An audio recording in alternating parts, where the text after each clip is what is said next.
Sun Tzu, The Art of War, Part 6, Weak and Strong Points. Sun Tzu said, "Whoever is the first in the field and awaits the coming of the enemy will be fresh for the fight. Whoever is second in the field and has to hasten to battle will arrive exhausted. Therefore, the clever combatant imposes his will on the enemy, but does not allow the enemy's will to be imposed on him. By holding out advantages to him, he can cause the enemy to approach, and his own accord, or inflicting or by inflicting damage, he can make it possible for the enemy to draw near. If the enemy is taking his ease, he can harass him. If well supplied with food, he can starve him out. If quietly encamped, he can force him to move. Appear at points which the enemy must hasten to defend. March swiftly to places where you are not expected. An army may march great distances without distress. If it marches through a country where the enemy is not, you can be sure of succeeding in your attacks if you only attack places which are undefended. You can ensure the safety of your defense if you only hold positions that cannot be attacked. Hence, that general is skillful in attack whose opponent does not know or what to defend. He is skillful in defense whose opponent does not know what to attack. O divine art of subtlety and secrecy! Though we learn to be invisible through you inaudible, and hence we can hold the enemy's fate in our hands. You may advance and be absolutely irresistible. If you make for the enemy's weak points, you may retire and be safe from pursuit, and your movements are more rapid than those of the enemy. If we wish to fight, the enemy can be forced to an engagement, even though he be shattered behind a high rampart and a deep ditch. All we need to do is to attack some other place that he will be obliged to relieve. If we do not wish to fight, we can prevent the enemy from engaging us, even though the lines of our encampment be merely traced out on the ground. All we need to do is to throw something odd and uncomfortable in his way. By discovering the enemy's dispositions and remaining invisible, we can keep our forces concentrated, while the enemy's must be divided. We can form a single united body, while the enemy must be split up into fractions. Hence, there will be a whole pitted against the separate parts of the whole, which means that we shall be many to the enemy's few. And if we are able thus to attack an inferior force with a superior one, our opponents will be in dire straits.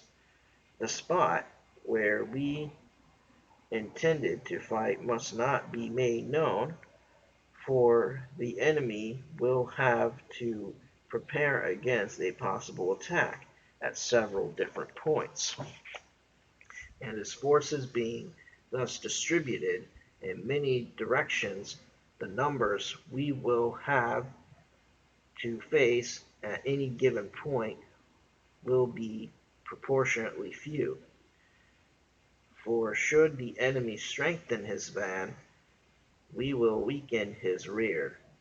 Should he strengthen his rear, we shall weaken his van. Should he strengthen his left, we shall weaken his right. Should he strengthen his right, we shall weaken his left. If he sends reinforcements everywhere, he will everywhere be weak. Numerical weakness comes from having to prepare against possible attack. Numerical strength comes from compelling our adversary to make these preparations against us. Knowing the place and the time of the coming battle, we may concentrate from the greatest distance in order to fight.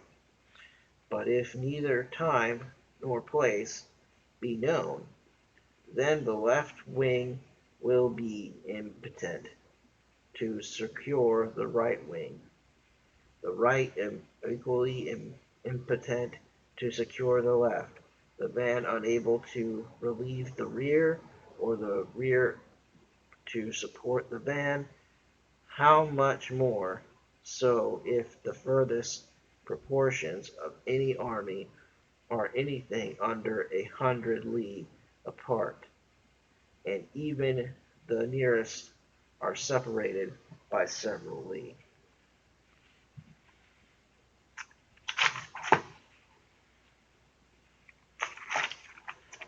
Through, according to my estimate of the soldiers of Yue, exceed our own number, that shall advantage them nothing in the matter of victory. I say then that victory can be achieved. Through the enemy be stronger in numbers, we may prevent him from fighting. Scheme so as to discover his plans and the likelihood of their success. Rouse him and learn the principle of his activity or inactivity.